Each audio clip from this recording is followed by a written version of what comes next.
Hello and welcome. My name is Laura, and today I would like to give you some insights into the project FARM, which stands for Fostering Agriculture, Rural Development and Land Management. Before talking about what we want to achieve with the project, I would like to talk about who is behind the project and everyone involved. In general, the project team consists of 5 partners from across Europe, namely Germany, North Macedonia, Cyprus, Spain, and Lithuania. All partners work closely together and each bring different expertise and insights to the project. Apart from the project team, our goal is to involve all relevant stakeholders of the industry in our project activities. Now, why does this project exist? What kind of challenge are we addressing? There's a huge difference in European agriculture concerning technological development and organization.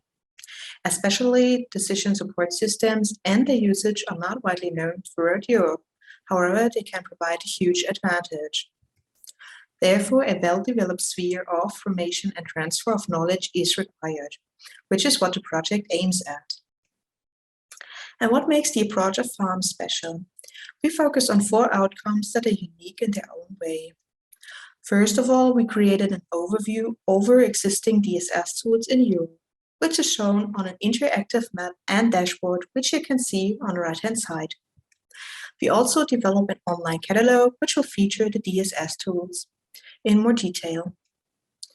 The most innovative approach is that we will develop 2 DSS prototypes in close cooperation with stakeholders. We will also develop learning, teaching, and training activities for DSS tool use. And what do we expect the results to be? We want to introduce modern, innovative, and IT-related approaches to the industry, and we also want to strengthen the recognition and acceptance of innovative tools, mainly the DSS tools.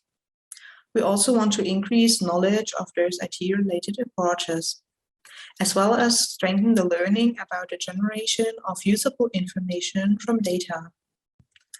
We also want to foster networking and sharing of best practices, which we believe will also strengthen knowledge and innovation. Now this marks the end of my small presentation. I hope I could give you a short insight into the project, and we're always happy to discuss and share insights with stakeholders in agriculture and rural development. Thank you.